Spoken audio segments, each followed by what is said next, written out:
You're watching Action News Now. Storm Tracker weather. Coverage you can count on. This is a live look over Shasta County. Dry grass out there, clear blue skies, and we know how it feels out there, Alan. Yeah, I kind of look at that video there, Jason, and I can just kind of feel 100 plus right there. Yes, it is definitely hot outside. We're going to have temperatures well above average for quite some time going forward. And this morning, we really didn't get much of a break from Mother Nature. We didn't fall very far this morning either. Now, in the mountains, it was pretty comfortable. We had lows this morning in the 40s, but then you get a little bit lower in elevation, a few 50s, then lots of 60s and 70s for the rest of the valley and the foothills. And that just contributed to another hot afternoon for everyone. Now, the Reading high wasn't 100. Unfortunately, that thermometer has been malfunctioning in the last few hours, but easily triple digits. The high today was 106 in Red Bluff, it was 105 degrees in Corning, 102 in Chico, even Paradise was 94, and it was 95 degrees in Weaverville. And as I showed you earlier, barely any cloud cover at all. A couple clouds over the higher terrain of Northern California, the Northern Sierra, the Southern Cascades, and they're not going to last very long. So we're going to have a clear sky tonight, a clear sky all day Friday with just a couple mountain clouds,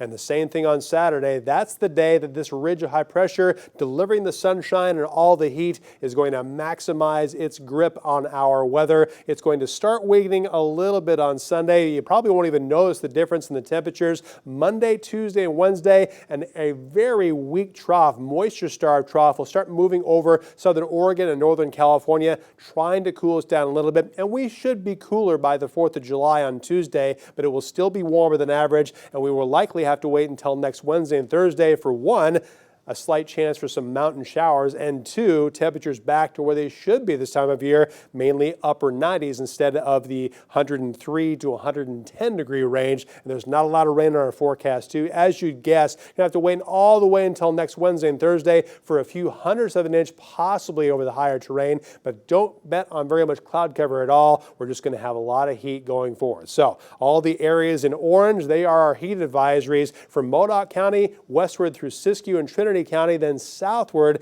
on the mountains of Shasta, Tehama, and Glenn County too. 100 degrees plus is a good chance there. Then we have our excessive heat warning. That begins tomorrow morning also, lasts through Sunday night for the valley and the western slopes and the ridge of the Sierra. As you can see, the temperatures easily 105 to 110, up to 112 degrees will be a possibility. So do what you can during the early morning hours and make sure you drink plenty of water. Use your sunscreen because there won't be any clouds outside, and check on the elderly, your pets, and the kids too. As far as your sleeping forecast, it's going to be a little bit tougher because the temperature is not dropping very far. Air conditioning will definitely be needed. And if you want to get some food, you'll probably have to do that indoors. It's going to be pretty warm at the lunch hour and lower 90s around the valley. Triple digits for dinner time, so seek that shade as well as that air conditioning. Tonight we'll have lows mainly in the 50s around the mountains with 60s and 70s around the valley and foothills. Not cooling very far, and it's going to get a lot hotter tomorrow, 103 to 108 all over the valley, 90s and lower triple digits for the higher terrain.